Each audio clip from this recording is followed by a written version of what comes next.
Então, o espetáculo que nós vamos fazer chama-se Os Filhos do Mal e tenta olhar para que relação é que a minha geração tem com a ditadura, colocando em cena os filhos ou os netos de pessoas que faziam parte da oposição contra a ditadura, pessoas que eram presos políticos, não sei, que se exilaram, que eram da oposição das mais variadas formas, que estavam na clandestinidade, que faziam parte do Partido Comunista Português ou de outro movimento de extrema-esquerda, e coloca ao mesmo tempo as pessoas cujos pais ou os avós eram agentes da ditadura, que eram ou agentes da PIDE ou que trabalhavam diretamente na Assembleia Nacional ou na Mocidade Portuguesa ou na Legião Portuguesa, na censura. Portanto, coloca no fundo, estas heranças familiares em cena, olha para este período como um mal, não é? E daí chamar-se Os Filhos do Mal,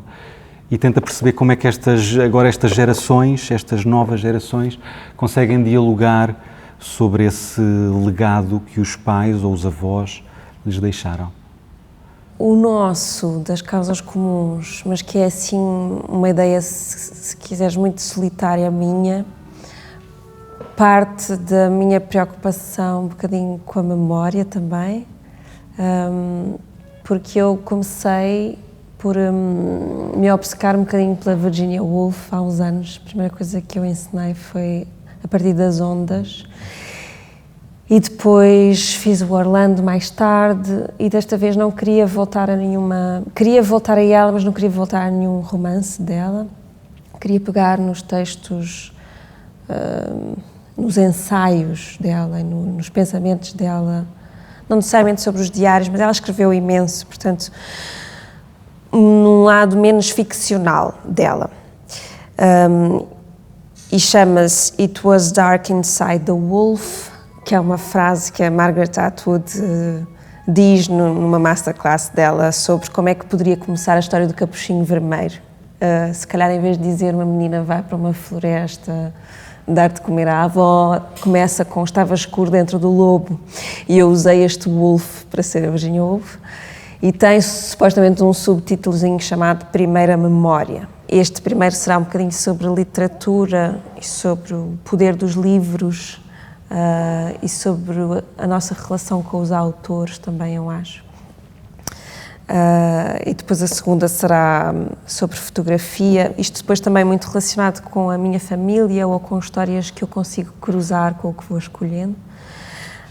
E a terceira culminaria no Alzheimer, que é uma questão também perto de mim, e um medo meu também. Portanto, é aqui um jogo, é o início de um jogo sobre a memória, talvez noutro sítio, não numa memória tão coletiva, se é que existe, que era o que eu te ia perguntar, se tu achas que isso existe, porque eu li uma vez acho que foi a Susan Sontag que escreveu, por causa da fotografia, que ela questionava se havia realmente memória coletiva ou se isso era uma invenção. Não sei o que é que tu achas sobre isso. Eu acho que há uma memória coletiva, para mim, sim, acho que sim. Eu acho que, sobretudo, o que depois também há é uma maneira como, e é muito sobre isso que é o nosso trabalho, que é a maneira como é que nós escolhemos, nós enquanto Estado, nós enquanto país, escolhemos olhar para o passado e contar esse passado. E o nosso trabalho passa precisamente por olhar para essa maneira de uma forma crítica e perceber muitas vezes como o passado está contado de uma forma muito ideológica e que está a omitir várias coisas que aconteceram. Isso foi uma coisa que no nosso primeiro trabalho, que foi muito sobre o fim do colonialismo português, é uma coisa avassaladora e até um pouco ridícula a maneira como Portugal continua a querer contar o seu passado. Portanto, sim, acho que sim. Há uma memória coletiva, nós construímos juntos uma memória, construímos juntos uma maneira como queremos olhar-nos no passado, como queremos olhar-nos enquanto país, e é isso que agora também está completamente em debate, não é? Continua completamente em debate da esquerda e da direita, não é? Destes polos que sempre se degladiaram muito neste período, e agora de uma forma muito concreta vemos a extrema-direita a voltar e a voltar com dogmas que nós pensávamos que já não existiam, que já não faziam sentido, e de repente há uma série de pessoas para quem esses dogmas continuam a fazer sentido. Isso é que é chocante, não é? Faz-me lembrar uma coisa também com a Grada Quilomba que ela teve há pouco tempo. Julgo que uma coisa destas online, nós ficámos muitas horas a ver coisas online, em que ela dizia também isso, porque lhe perguntavam o que é que ela achava que faltava a Portugal para mudar esta relação com a história das coisas real, com o colonialismo. E ela dizia, pois eu vivendo na Alemanha tenho aqui uma coisa que Portugal não tem, que começa logo por não negarem a verdade da história, para poder chegar talvez um dia à culpa, que é uma coisa que para sentir é preciso não negar, não é? Para se poder entrar em diálogo. E na verdade, se pois eu por acaso acho que a Alemanha é um exemplo extraordinário de como eles conseguiram, não é, reconhecer, admitir e trabalhar sobre isso. Os nossos livros continuam a não falar do colonialismo, do fascismo, não continuam a falar de uma série de coisas que é a nossa história recente, é a história dos nossos pais, dos nossos avós, é uma coisa que está aqui tão à mão de semear, não é? E nós não temos isso ainda olhado criticamente. E às vezes está sempre esta questão do tempo associado à memória. Qual é que é o tempo certo para se discutir uma coisa que aconteceu? E eu lembro-me de quando nós começámos a fazer este trabalho, de ver várias pessoas diziam, acham que agora já somos capazes, já passaram 40 anos. Eu só pensava, sim, nós tivemos que esperar 40 anos, mas os alemães começaram a discutir isto muito mais cedo. Mas isto, apesar de tudo, no teu trabalho não é tanto uma coisa com que tu te debatas, não é? Apesar de tudo, é uma viagem, não sei, mais tranquila neste aspecto, ou como é que tu vês? Sim, se quiseres, na verdade, desde que eu tive a ideia até ela se realizar em março, eu acho que isto vai dar umas cambalhotas imensas, porque de facto o que é importante, eu acho que a primeira vez que eu pensei no assunto havia um lado muito solitário que pode não ser mau, mas que eu não queria que fosse egoísta ou egocêntrico, embora se calhar está lá sempre um bocadinho as nossas preocupações individuais. Eu, na verdade, queria só voltar à Virginia Woolf e depois descobri que voltar a ela era fazer também um exercício de memória, desde que comecei a encenar, e o que é que isso significava e porque é que foi a ela que eu escolhi, qual é a minha relação. Na verdade, não é com ela, que ela não está, não é? Mas com os livros. E isso foi-me parar à literatura, e talvez haja aqui um jogo que eu vou descobrir qual é, da importância dos livros e de saber coisas de cor, que também já foi uma coisa debatida em mais do que um espetáculo. Mas o que é que significa contar histórias também, porque no fundo eu acho que tem a ver com isso. Como é que se conta histórias, como é que se lê histórias, como é que se herdam essas histórias e que relação é que se faz com os livros. E depois, obviamente, o debate de quem é que não tem acesso a eles, que isso tem que lá estar necessariamente, e tem um lado feminino imenso do ponto de vista dela. Há uma carta que eu encontrei extraordinária que depois se transformou num livro, que é uma carta de resposta com páginas e páginas e páginas, que começa com 3 anos, é muito tempo para responder à sua pergunta, mas eu tinha que pensar muito bem na resposta, que é um homem que lhe escreve a dizer como é que ela acha que as mulheres podem parar a guerra. E ela demorou 3 anos a responder, mas responde o mais possível. Em português chama-se Os Três Guinéus, que no fundo é um símbolo de como, talvez, se nos dessem 3 guinéus, se pudéssemos ir à escola, se pudéssemos ter uma moedinha, se pudéssemos começar na mesma meta, ele pudesse responder no mesmo nível à sua pergunta. Pronto. E depois é um livro imenso sobre, no fundo, uma das respostas dela é sobre o acesso à educação e aos livros, se quisermos. Pronto. Portanto, isto não é só sobre a memória, mas a memória vai estando por aqui. É uma memória diferente, é uma memória, se quiseres, de mim com aquela autora, mas também estou a tentar que seja sobre os livros e sobre essa das histórias. Ao ouvir-te falar, estava a pensar como é que... quer dizer, os livros também são muito importantes para nós. Nós, apesar de tudo, estamos a escolher pessoas e elas vão contar as histórias de vida delas e dos pais e dos avós, mas de repente os livros ganham também para nós uma dimensão incrível no sentido da documentação, da investigação, do estudo da época. Passamos muito tempo a ler, a discutir, não sei, a ver coisas de arquivo, de documentários. É interessante porque não é o tanto, o que se vai ver em cena não é pegar em alguma obra literária, não é uma coisa de uma história de vida, alguém a contar uma história da sua história, daquilo que se lembra, da sua memória, do que os seus pais ou que os seus avós lhe contaram, ou de repente vai-lhe telefonar para saber algum pormenor com mais... Mas é como se todas as pessoas que estivessem em cena de repente começam a ser investigadores da sua própria história, da sua própria história familiar, não é? Que é um pouco também o que tu estás a fazer com a Virginia Woolf, e depois também investigadores da própria história, a história maior, não é? A história que toda a gente viveu. E já está a ser muito rico ouvir estas pessoas.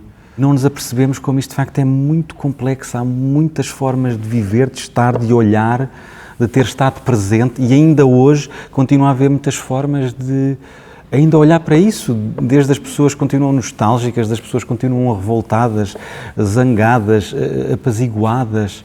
É apaixonante, pronto, para mim é uma coisa que me apaixona muito.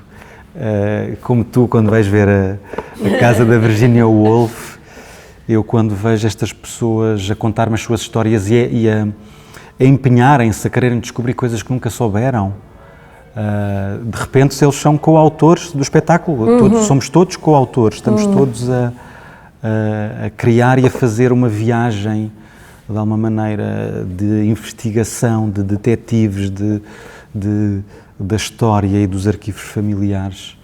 E é uma coisa que a mim me toca muito. E como é que é para ti esse jogo de trabalhar com não atores, não é? Porque não são atores. Nós não pensamos ainda muito nisso. Depois de termos as pessoas selecionadas, depois então começamos a descobrir e a escavar, mas eu acho que como dizer, é diferente. É diferente em alguns aspectos, eu acho que é mais interessante trabalhar com pessoas que não têm experiência, que se entregam de outra maneira, porque são as histórias delas, não é? É uma coisa, é uma implicação de outra forma na matéria que um ator nunca terá, porque aquela história nunca é dele, nem é do pai, nem é da sua avó, nem do seu avô. Por isso a relação que ele tem com aquela história e com os pais que vão ver, ou os avós que vão estar em palco a ver como é que essa pessoa olhou criticamente para a história dos seus pais, é um peso que é grande. É muito diferente. É grande, é grande. Isso é muito engraçado, faz-me lembrar, fiz um espetáculo que era o Limbo, que era um bocadinho baseado numa viagem que eu fiz a Atenas, na altura em que o número de refugiados estava muito alto, e eu tive a oportunidade de ir ver ao vivo, porque achei que o telejornal não contava a história toda. E fiquei muito, abalou-me imenso, tudo o que eu vi, tudo o que eu escutei, e quando voltei senti que devia fazer qualquer coisa, mas nós, perante realidades tão fortes como essa, não sabemos muito bem. E pensei, não posso fazer isto com refugiados, não posso pôr atores a fingir que são refugiados, só posso falar sobre assuntos à volta disso, talvez, e que sejam um pouquinho universais. E fui buscar atores de nacionalidades diferentes e que não se conheciam, não tinham ideias uns sobre os outros, que às vezes também é bom, e que falavam línguas diferentes e tinham pontos de vista também muito diferentes, misturavam a ficção com histórias deles, porque eu confesso que também acho isso apaixonante, quando alguém se levanta e partilha. Eu não os obrigava a fazer isso e dizia, vocês podem mentir, mas eles muitas vezes partilhavam histórias com temas que eu lhes lançava. E houve uma das histórias que era contada pela Nádia Iracema, que era sobre uma memória dela em Angola, de ser muito pequenina e ir sempre à igreja com as várias tias, todas chamadas Maria, como ela dizia, chamavam-se todas Maria, e dos tanques estarem lá fora e dela ir lá para fora comer tomate com sal e que os soldados assentavam em cima do tanque e contavam-lhe histórias. Uma vez a mãe, pela primeira vez, foi vê-la ao teatro e foi vê-la neste espetáculo em particular. E ouviu aquela história. E no fim disse que ficou muito nervosa porque ela achava que a Nádia tinha contado aquela história naquele dia, porque a mãe estava lá. E eu achei aquilo extraordinário. Ela sentiu que aquilo não estava no guião e que a Nádia estava a contar porque a mãe estava sempre... E a Nádia disse, não, eu digo sempre a mesma coisa todos os dias, mãe. Ela assim, não, estavas a contar para mim, não está?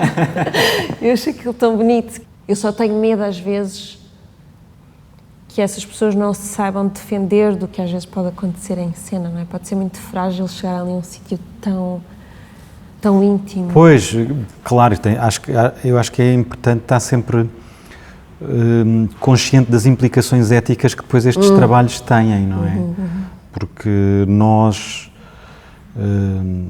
enquanto criadores, temos um grande poder, não é? Eu acho que tem que se ter sempre atenção aos limites e às regras, mas eu, por exemplo, nesse outro trabalho, eu lembro-me várias vezes eu achei muito interessante, eu até lhes dizia isso e eles riam-se daquilo que eu lhes estava a dizer. Eu dizia, isto é a experiência mais democrática que eu tive enquanto criador, porque nós discutíamos o que é que eles iam dizer e eles diziam, olha, eu isto não quero dizer, não me sinto bem. E havia ali uma discussão, às vezes chegávamos a um acordo de dizer até ali, é um jogo de tentar sempre perceber quais é que são os limites, e os limites muitas vezes não são aqueles que tu pensas que são os limites, não é? É também estar aberto a isso, e provavelmente não seria uma coisa que com atores nunca seria problemático, porque aquela história não seria dele, não seria do ator, ele estaria a trabalhar a partir de outra história, não é? E também escolhemos atores por causa disso, escolhemos atores também que, de alguma maneira, as suas histórias de vida, a sua forma de ser, esteja implicada naquela temática. Queremos que aquela pessoa tenha alguma coisa a dizer sobre aquilo que estamos a falar. Vais ligando as duas coisas com muita consciência, que cada espetáculo vai alimentando talvez um lado mais académico. Sim, sem dúvida. O meu doutoramento foi um momento crucial para mim,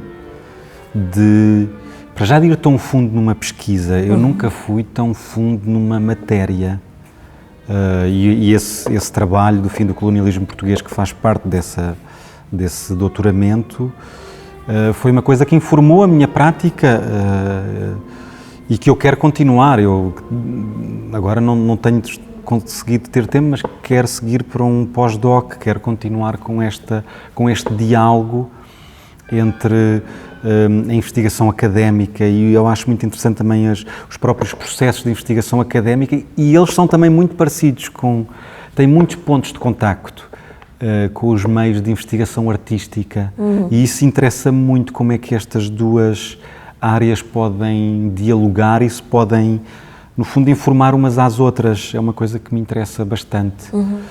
Por isso eu quero continuar, mas foi uma coisa marcante para mim, e é quase um luxo ter pessoas super informadas a dialogarem contigo sobre aquilo que tu estás a investigar e a trabalhar e a criar sobre. Eu acho que isso é importante de discutir também, a dificuldade de trazer para a faculdade uma reflexão sobre a prática artística. No meu caso, por exemplo, eu estou a fazer sobre a minha professora de teatro, vamos lhe chamar assim, que é russa, que é a Polina Klimovitskaya, que eu conheci cá, apaixonei-me por ela porque não percebia nada do que ela estava a dizer e eu achava aquilo extraordinário. Esta pessoa está a ensinar de uma maneira que eu não conheço, e apercebi-me na faculdade, quando pensei que era sobre o que ela ensina que eu queria escrever, apercebi-me que havia às vezes barreiras sobre como fazer um trabalho sobre isso sem que as pessoas que depois o vão ler se sintam perdidas, porque eu de repente apercebi-me que não havia literatura sobre ela, mais uma vez sobre os livros. E então parece que se entra num sítio lamacento, mas isso não se vai tornar impressionista? Ou seja, o problema da nossa experiência ficar pouco académica, foi uma grande discussão que se teve. Estou a levantar isto porque acho que é muito importante e às vezes falta esses trabalhos sobre a prática e que às vezes as faculdades têm medo de os levar avante. Sim, eu acho que falta uma conversa. Eu também fiz o Conservatório, a Escola Superior de Teatro e Cinema, e eu, ao contrário, sentia uma falta de um pensamento estruturante enquanto artista. Havia uma componente prática também, uma componente teórica também, mas não havia um pensamento que te questionasse o que é criar hoje, o que é ser encenador hoje, o que é ser um ator, o que é o teatro hoje. Não senti nunca essa urgência de procurar essas respostas, de olhar para quem estava a procurar essas respostas. E isso para mim sempre foi uma coisa que me afligiu. E há um momento para mim que é marcante, e eu acho que é marcante também para muitos criadores que surgiram, que foram os cursos que a Gulbenkian fez, da Fundação Carlos de Gulbenkian, um curso de encenação, foi com o Alexander Kelly dos Third Angel, e de repente ele traz-me ali todas umas novas linguagens, ele apresenta-nos de facto pessoas que estavam à procura dessas respostas, formas que andavam à procura de tudo aquilo que eu andava à procura sem saber. Andava já à procura daquelas coisas e de repente eu percebi que eu ainda tinha imenso para estudar. Não é? Acabei o conservatório e pensei, já não tenho nada para estudar, e de repente fiz aquilo e percebi que tinha imenso para estudar. E então fui para Londres, fiz um mestrado na Goldsmiths e depois fui fazer um doutoramento. E foi muito engraçado, até porque o ir para fora, para mim foi muito engraçado, ainda por cima como eu olhei para a história colonial portuguesa, que está tão mal contada, foi incrível eu ter que ir para fora para perceber o quão mal contado, o quão errado é tudo aquilo que me ensinaram na escola e tudo aquilo que descobri que nos andaram a mentir durante tanto tempo e continuam a mentir e não me aperceber, mas eu ali naquele ensino gostei desse lado de haver uma ligação entre a prática, mas também um pensamento filosófico. Por isso é que é importante, por exemplo, conversas como a que estamos a ter agora, que se calhar não nos cruzaríamos e de repente percebemos que há pontes ou que há pensamentos que se vão cruzar e muitas vezes não temos sequer diálogo uns com os outros. Pois, estamos todos muito ocupados nas nossas coisas e nas nossas... Porque eu também acredito muito que existe assim uma espécie de ordem cósmica que faz algumas pessoas pensarem sobre coisas idênticas ao mesmo tempo. Depois fazem espetáculos e obras e têm percursos muito diferentes, mas às vezes quando se olha para o que está a acontecer existe assim uma espécie de uma onda que percorre as pessoas que eu acho sempre que não é por acaso, não pode ser, são respostas constantes ao mundo, não é? E que às vezes se cruzam de uma forma muito óbvia e mesmo nós sem dialogarmos uns com os outros estamos aí nas mesmas preocupações e eu acho isso sempre muito Sim, bonito. Eu também acho, quer dizer, os movimentos nas artes foram umas coisas que sempre aconteceram e é bonito ver, não estamos apenas isolados a criar nos nossos salas de ensaios, mas estamos ligados porque estamos a viver o mesmo período, o mesmo tempo, estamos a refletir sobre ele, temos de alguma maneira uma história comum. Eu, inclusive, acho que esta preocupação com a memória ou com o não esquecimento tem sido muito presente ou tem vindo a acontecer de uma forma muito... Eu vou espreitando essa preocupação de muitas formas, em pessoas muito diferentes. Isto porque eu acho que esta ideia que me surgiu era mais, esta Virginia Woolf é mais sobre medo de esquecer, medo do não registro, medo de não ficar nada. Eu tenho questionado muito sobre isso. Às vezes as últimas coisas que me preocupam ou que me surgem, eu imagino sempre como é que é com as pessoas que têm a minha idade e que de facto só veem uma parte ou já veem outra. É de facto não deixar cair no esquecimento todas as coisas que aconteceram E no nosso caso também é muito depois olhar-o criticamente e pô-lo em comparação, tipo, o meu avô contava-me que era assim, e o teu, como é que ele te contava? Sim. Eu sinto também que há houve uma série de temas que agora com a questão da pandemia ficaram mais à tona, porque tudo ficou à tona, não é? Eu acho que as pessoas e as realidades mais difíceis e mais cruéis ainda ficaram mais difíceis e mais cruéis e ficou tudo mais à mostra. E tive a sensação que algumas pessoas, eu inclusive, puseram uns óculos e passaram a ver. Sim, passaram a ver, porque nós às vezes achamos que vemos tudo e que somos informados e cultos e que somos pessoas fixe. Eu até sou uma pessoa fixe. O chamado, eu não sou racista, mas... e tu quando pões esses óculos e passas a ver realmente as coisas, é muito difícil tirá-los, não voltas a não ver. E isso é muito importante. A questão é que as pessoas não chegam a pôr os óculos, portanto a coisa fica sempre... e tenho tido conversas muito importantes com algumas pessoas mais íntimas e amigos, etc. Mas está impregnado e é muito antigo. Eu gosto muito dessa tua metáfora de colocar os óculos e de facto não se consegue tirá-los. E eu acho que aqui, para já, há duas coisas importantes que eu acho que são boas de sublinhar. Há cada vez mais pessoas a colocar esses óculos. Pois, há cada vez mais pessoas, mas depois temos uma grande parte das pessoas que diz que esses óculos não existem, não é? E é aí que está a nascer esse combate, mas eu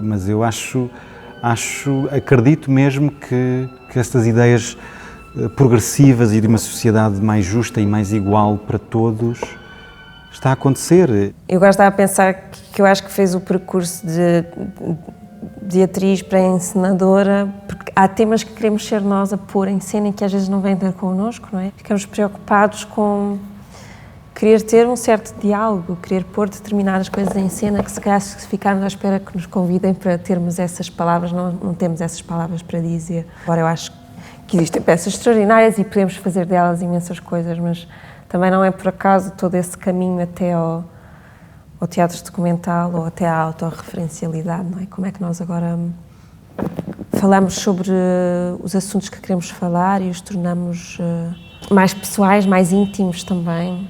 Eu questiono muito sobre isso e sobre a quebra da quarta parede, não é? A nossa necessidade de olhar, de falar mais aqui, como é que foi acontecendo e falar sobre coisas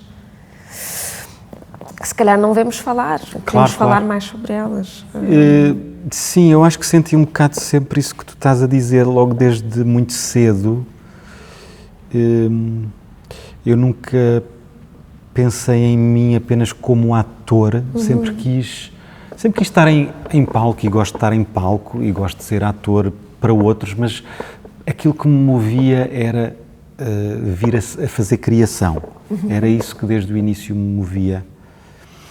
E muito rapidamente comecei a largar ou não ter prazer daquele modelo que nos era ensinado na Escola Superior de Teatro e Cinema, do texto, do estudar o texto, estudar a época do autor, estudar muito bem o autor. Pronto, todo esse modelo para mim, que eu acho fantástico que há pessoas que ainda o façam e que o sigam. Pronto, não é o meu modelo, não é aquilo que me move, pelo menos agora. Mas para já o que me move é isso, é perceber, olha, eu estou a viver neste mundo atual, o que é que eu tenho a dizer sobre isto? Nem que seja falar sobre o passado, não é? Nem que seja falar sobre a memória e como é que a memória é dita hoje, porque para mim mesmo quando eu falo da memória, para mim o que me interessa é isso, de como é que nós falamos dessa memória, é sempre a relação do hoje, do agora, mas eu revejo-me completamente nisso que tu estavas a dizer, não é? Tipo, eu também, enquanto ator, tu sentes-te sempre, pelo menos eu sentia, não é? Como tu estavas insatisfeito, no sentido de, eu também quero contar uma história, eu também quero olhar para alguma coisa que não foi ainda vista, ou pelo menos não foi vista da maneira que eu quero ver. o meu percurso está assim mais e vai andando, são sempre coisas diferentes. Sobretudo, apaixona-me muito as pessoas que eu escolho. Eu acho que isso é sempre incrível. Mesmo quando fiz as ondas da Virginia Woolf, as pessoas que eu escolhi foi muito mais interessante do que tudo o resto. Quem é que eu ia escolher para estar comigo durante X meses e o diferente que elas eram. Eu gosto muito também disso, de serem pessoas totalmente diferentes, mesmo agora esse ciclo de leituras encenadas. O que eu acho graça é as atrizes que eu misturo, as pessoas que não se conhecem. Como é que tu escolhes as pessoas? Olha, é um misto de instinto, é um instinto. Depende do projeto, mas aqui, por exemplo, para as leituras encenadas, eu queria trabalhar com quem nunca tinha trabalhado. Aquelas atrizes que estavam assim, numa gaveta. Eu tenho uma coisa, as pessoas às vezes, pronto, acham um bocado esquisito, mas eu tenho vou confessar, pronto, vai se tornar público. Tenho uma pasta no meu computador cheia de fotografias de pessoas com quem eu gostava de trabalhar, porque eu acho que nós nos esquecemos delas. Então é uma obsessão também de não esquecer, se quiseres. Então tenho uma série de imagens, de fotografias de atores, de atrizes, de pessoas com quem de vez em quando vou lá à pasta. E por exemplo, este ciclo de leituras era uma desculpa para trabalhar com aquelas pessoas e misturá-las todas. E eu acho isso fantástico. E depois dentro disso, gosto de ir buscar intérpretes, gosto de ir buscar pessoas que não têm medo de cantar uma canção e de a seguir dizer um texto de 10 páginas e de a seguir dançar, se for preciso. Eu gosto de esticar essas... Isso é a minha outra preocupação como intérprete, e depois em cena eu gosto disso. Não acho necessariamente que um ator seja um bailarino, mas eu gosto da zona para onde ele vai quando ele se estica até aí. Há uma zona de cruzamento que é a que eu tenho procurado mais, na verdade. E eu acho que gostava de fazer esta questão da Virginia Woolf sozinha, porque quero ser exigente comigo, perceber eu própria que linguagem é essa, para poder pedir aos outros. Nós também na nossa companhia somos dois diretores artísticos, sou eu e a Teresa, que é coreógrafa e bailarina, e nós estamos muito à procura também desse lugar que tu falaste e dessas misturas, desse trabalho multidisciplinar. Nós, nos nossos trabalhos também colocamos muitas vezes atores, bailarinos, músicos, e colocamos os músicos de alguma maneira a atuar, a representar, portanto é como se todos fizessem um bocadinho de tudo, ou tivessem que estar preparados para fazer todos um bocadinho de tudo. Às vezes até com quem nós sentimos mais dificuldade de explicar e de partilhar a nossa linguagem é com os atores. Não sei se sentes isso, porque nós estamos muito à procura de uma linguagem que não tem tanto a ver com a personagem, com a representação, com essa ideia de criar alguém que não és tu. Nós somos sempre nós. Somos sempre nós. Isso, que bom. Somos sempre nós em cena e às vezes temos ali vários choques, porque... Sim, porque a linguagem não é a mesma, não estamos a falar e há sempre ali uma coisinha a mais, uma carga a mais que nós estamos sempre a tentar tirar.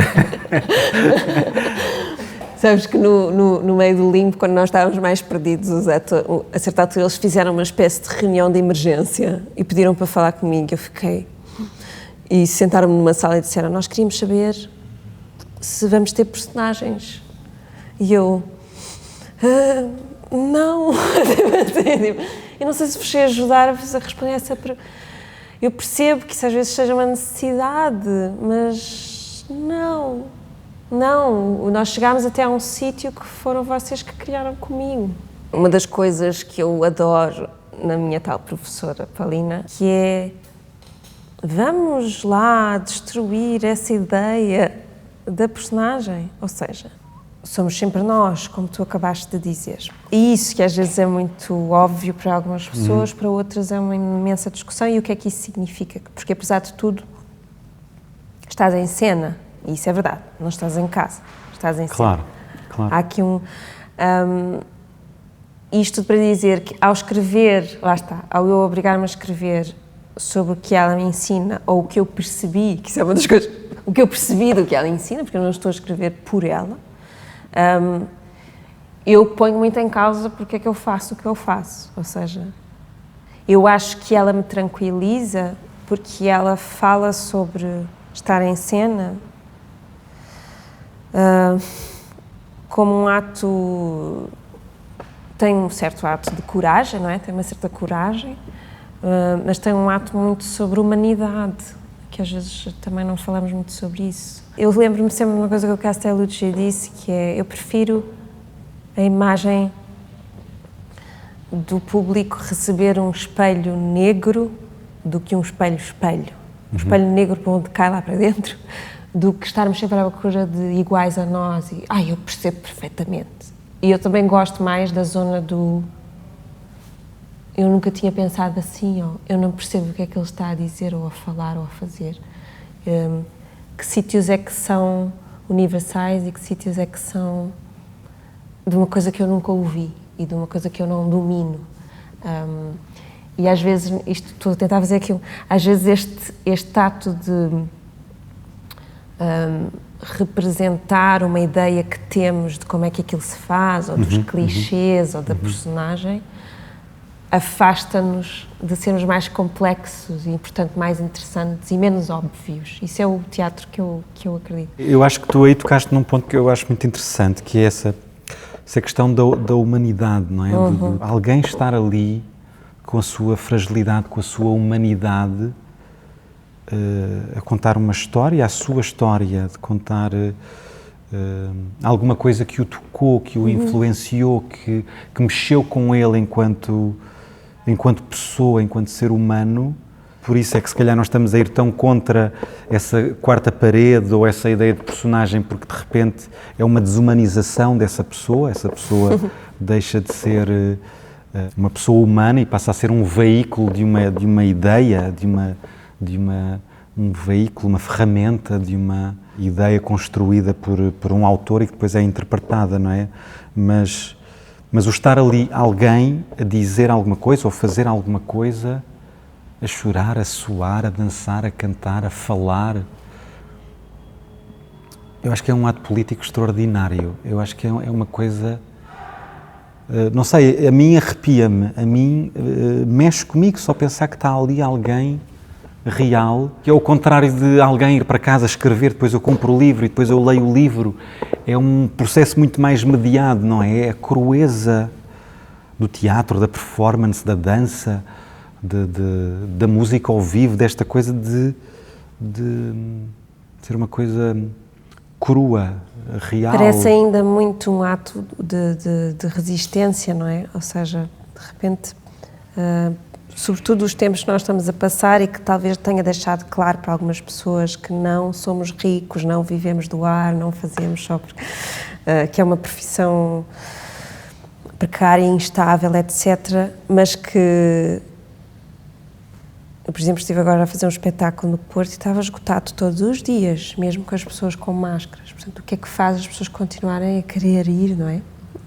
Sentiram falta, têm necessidade, perceberam que tinham saudades de, etc. Querem se distrair, pelo que for, não é?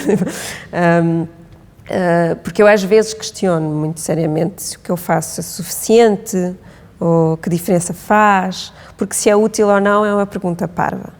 Porque acho que não é sobre ser útil, é sobre muitas vezes eu acho ser resistente a imensas coisas, a formas de fazer, a viver a vida sempre da mesma maneira. Tem uma série de coisas sobre resistir, continuar, insistir, que eu acho bonitas. Se a minha profissão é importante, acabo sempre por insistir nela e voltar. E acho que é importante sempre. O nosso sítio de criação também é bonito por isso, porque não é só sobre estar em cena, mas sobre pôr em cena e sobre termos o poder de escolher quem está em cena. Isso também pode ser muito importante, extremamente político também. A quem é que tu dás voz? Nestes trabalhos com não profissionais, tu sentes também um impacto muito direto logo com as pessoas, aquelas pessoas daquele primeiro capítulo dos filhos, tiveram uma mudança, aquilo foi uma coisa que impactou na vida deles diretamente. Eu senti-o, eles sentiram-no, eles falam sobre isso, aquilo mudou a vida deles e a minha vida também. Eu acho engraçado como é que, mais uma vez, não é apenas uma coisa de dar, mas é um diálogo dentro de uma sociedade. Caramba, eu acho que ser artista, pensar pelo mundo que estamos a viver, estarmos a refletir e nesse lado de resistência, não é? Enche-nos, tem que nos encher, tem que nos mover, apesar de todas as dificuldades que nós passamos, e que são muitas e que toda a gente sabe. Estamos sempre a recomeçar, estamos sempre a resistir, estamos sempre a começar do zero, estamos sempre a mostrar que valemos, não é? Estamos numa constante audição, isso também é uma coisa dura, eu às vezes da nossa profissão. Mas eu acho que numa sociedade, e às vezes também, eu às vezes coloco-me, também penso, será que aquilo que eu estou a fazer, será que produz alguma mudança? Será que faz alguma mudança? Será que contribui para alguma coisa? E eu acho que sim, eu acho que ponto número 1, eu acho que o teatro pode mudar a vida de uma pessoa. Concordo. Já mudou a minha vida várias vezes, e eu sou uma pessoa... E eu acho que pode mudar a vida de várias pessoas. Eu acho que a arte é poderosíssima para mudar a vida de várias pessoas, várias vezes na vida. Tem um poder como não tem muitas outras coisas na nossa sociedade, na nossa vida. E eu acho que precisamente olhando para o teatro, para a arte, neste todo que é a sociedade, eu acho que produz mudança. É o que eu digo a mim próprio. Eu acho que produz mudança. Eu acho que o nosso trabalho produz mudança. Sozinhos não, obviamente, mas se formos todos juntos, produzimos mudança. E nós fazemos parte desse todos juntos. E somos uma parte importante desse mecanismo. E por isso é que eu acho que é tão vital fazermos aquilo que fazermos, continuarmos a resistir. E resistir é fazer aquilo que nós fazemos. E agora nesta altura de quarentena em que fechou tudo, foi interessante perceber também quão necessários somos. Foi importante perceber como houve ali um espaço, um vazio, que por mais coisas online que tu fizesses, não era preenchido, porque isto que nós fazemos, desta forma que nós fazemos, com as pessoas ao vivo, da maneira como nós criamos... Não é possível de reproduzir à distância, no ecrãzinho. Passa a ser outra coisa, não é? Claro, mas este vazio fica lá e não é preenchido.